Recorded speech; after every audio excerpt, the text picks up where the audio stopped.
What's up, everybody? Welcome to CFP Talks. My name is Jonas, and with me is Mr. Raman Singh, wearing his Easter basket shirt today, looking ready for spring. What's going on, Raman? You know what my wife said to me when I wore this shirt? She was like, You look handsome, baby. Is that what you said? "Oh, even better." She's like, "You look like your dad's age." She's like, "Take that shirt off." Oh my God! Ouch! Yeah, I know. It hurt, man. It hurt. Me and my buddy were having this conversation yesterday at the gym, and we are like, things that our significant others do just to dig it in. And the one thing that we came to is like when you call your dad and they fix the sink and you come home and their dad is fixing this thing, they're like, well, I needed somebody to get it done, so I called my dad. I'm like, I don't like it. I don't like it. Yes. Not in my house. Yeah, no kidding, man. No kidding. But yeah, that was a stab, a tiny little stab in the heart for Well, sure, that's man. nice. It's good to know that we are constantly kept humble, no Yeah, matter how for good at CFP you get. yeah, constantly kept humble. So I want to run something by you. So I had a student reach out to me and she goes, I'm doing this and I'm studying this and I'm scoring this much in my Dalton test and this is how I did on the CFP exam, the practice exam. What else should I be doing? Yeah. And it made me realize, I'm like, you know what? Like you're studying for this test, but you don't really know what to study or you don't have an intention or a plan to study. Mm. So I want to start this conversation with you by asking you, how do you tell students to track progress? Or do you even ask them this question? Like, and what does progress mean when it comes to studying for the exam? Yeah, that's a common thing we get a lot. What else can I be doing? What else should I be doing? I want to be doing more. Should we do be doing more? And ultimately the an ultimate gauge of progress is some version of a progress exam that builds in difficulty that lets you know where your score is, right? And scores are a very, very good way of progress, but it's not the only way we measure progress. It is an important way, but not the only way. There are other ways that we measure progress, which is, can you talk about the items clearer? How long does it take you to solve problems? Do you understand what the question is asking? Can you recall at a faster rate?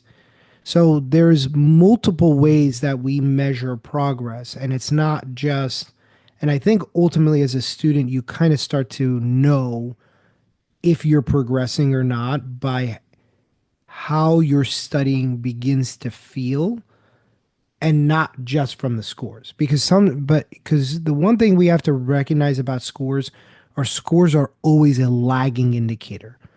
Scores will always be somewhere around 2 weeks behind where your actual knowledge is. Right. And you've That is seen a this most. that is a very, very, very interesting way to look at it. And I don't disagree with that. Like you said, to your point, you, you know, there's more to just taking a test and looking at your scores because as you've seen it, there's people out there they're doing excellent on scores, but they may not have a full grasp of things of the Correct. material because they rely too much on just taking the practice test. So Correct. what you're saying is progress is not just looking at only at the scores, the practice exam scores. It's a combination of multiple things. Correct. It is how it's not just the performance, but how you're getting to that performance is important because we want it to be repeatable. The consistency of that performance is really important. And think about somebody who's running. Like if you were going to train somebody to sprint, well, how do you measure progress? Well, not we're going to look at we're not just going to look at the time because the time is ultimately what we want to get to.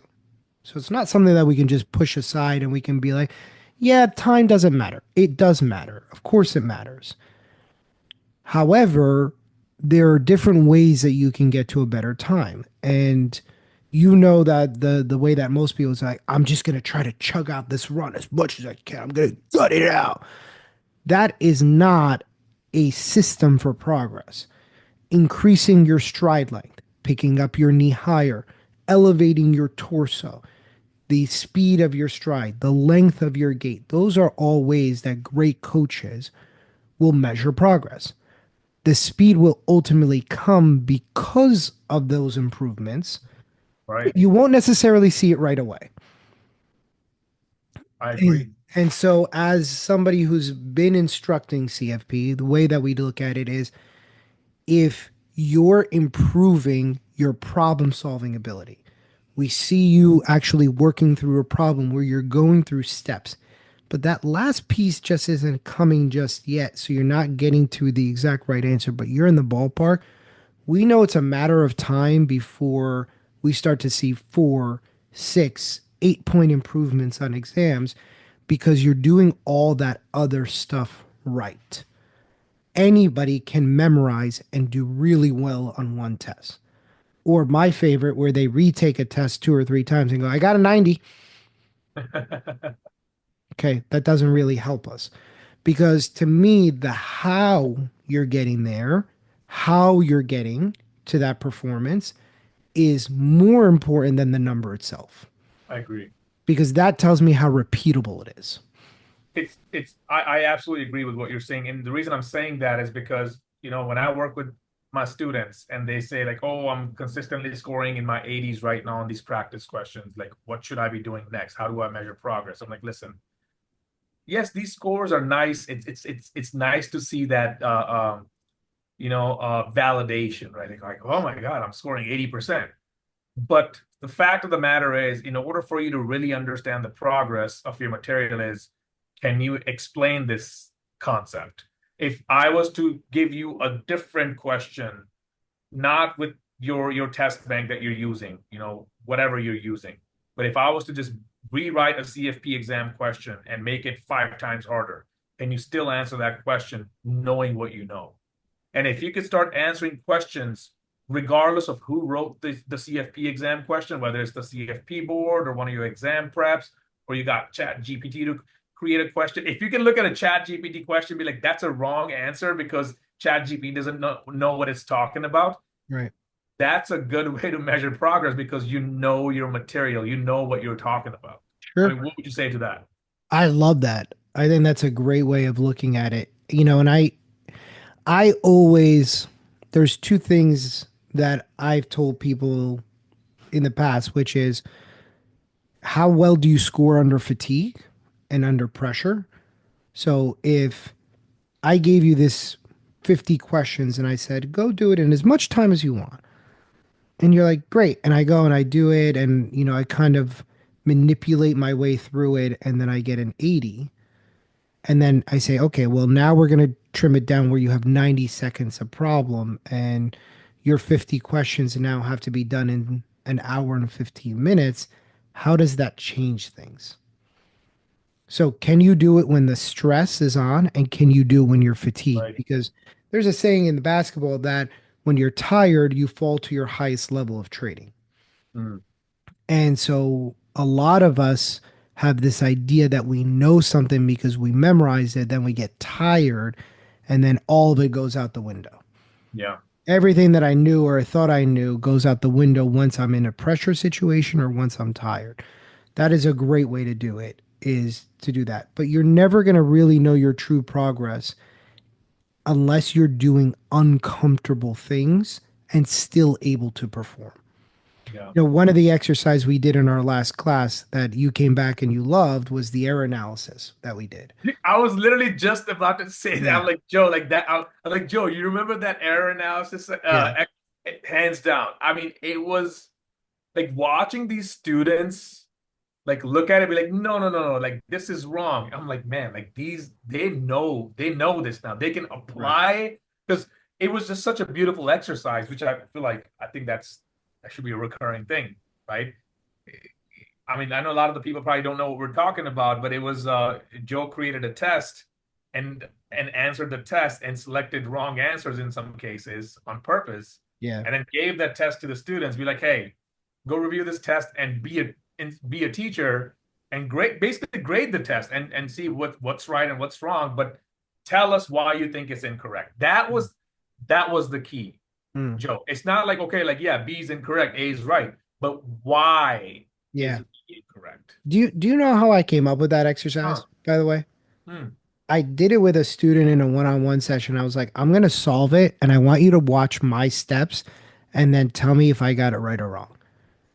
And I watched and I started repeating the exercise, but I started watching people do it and like they were paying attention to it like 20 times more than when they were solving it themselves.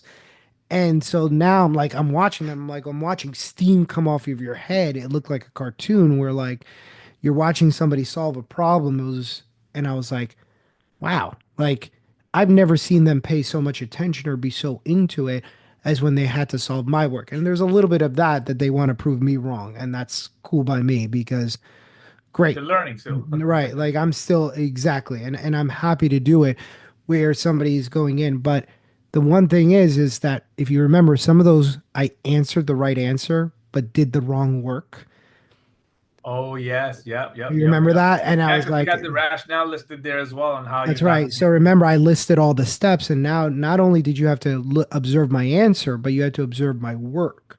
Yeah. And this was it was a really cool exercise, and it's something that we're going to recur in class. And there's another exercise that I actually got from another teacher that does nothing CFP related. They actually teach math in elementary school that I was swapping, some ideas with and just saying, hey, like little kids learning is fascinating to me, like how we teach kids math because, a lot of times, and I'm sure you deal with this as well, some of our students are coming in and having trouble deciphering percents and decimals. And I'm like, man, like I was fortunate enough to go to a public school where I remember like all my math teachers and how they were like crazy, like they kept on iterating this thing over and over in our head, and the blocks and how many blocks are left and group them, and so my math skills were always really really really good. Now my reading and writing, there's something to be desired there. I'm not the best at that, but I remember just having such good math teachers that they kept reiterating that. So I'm like, how are elementary school teachers getting something that is completely new and different? And like, this is the way that kids are going to interact with math for the rest of their lives. How are they doing it? And one of the exercises they gave us was called is fill in the blanks that they do with it, where they team kids up in twos and they make them fill in the missing step to solve. Mm. And this is how they teach kids math, like multiplication division, where it's like, okay, here is step one, here's step two. Do you know how to do step three? Because we're so used to doing, I do step one, I do step two. Now that's done for you. Can you now do it where it's like you have to pick up in the middle, and maybe you have to pick up at the beginning, or maybe at the end, or maybe you're observing? And that gave me even more ideas for our next class. You know what you just made me think about? Time value of money questions. Because you know how you got the Yeah. step one, two, three, and some of the students like, I gotta start with step one, but I don't know what step it's asking me, and is it step two or is it step three? So I know a lot of people struggle with that, and I feel like we're up to something on that one. Yeah. And so, kind of just to wrap this up, like what you and I were talking about is most people don't go in with any intention. How are you gonna you need and if you could take anything away from this episode is figure out what your intent is and then figure out how you're gonna track that. Like again, if your goal was to go run a mile faster, well, you got to test running that mile. So how are you gonna track your progress?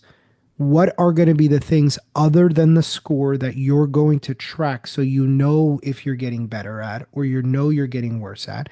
How are you going to track that so you can make the time that you're putting into study like actually worthwhile? Because the thing is that if you're not tracking anything, and it's like that old Wizard of Oz quote, it's like, can you tell me where to go? And you're like, well, where do you want to go? And like, I don't know. Then doesn't matter which direction you go in. So if you're not moving towards a target, then you can spend a lot of hours doing things that feel good, that fill in your study quota, that get you to your 250 hours and 300 hours. And you're like, I'm putting in the time, but there needs to be intent. And if you don't have intent while you're studying, then you're never going to know if you're getting better or worse or where you need help and where you don't.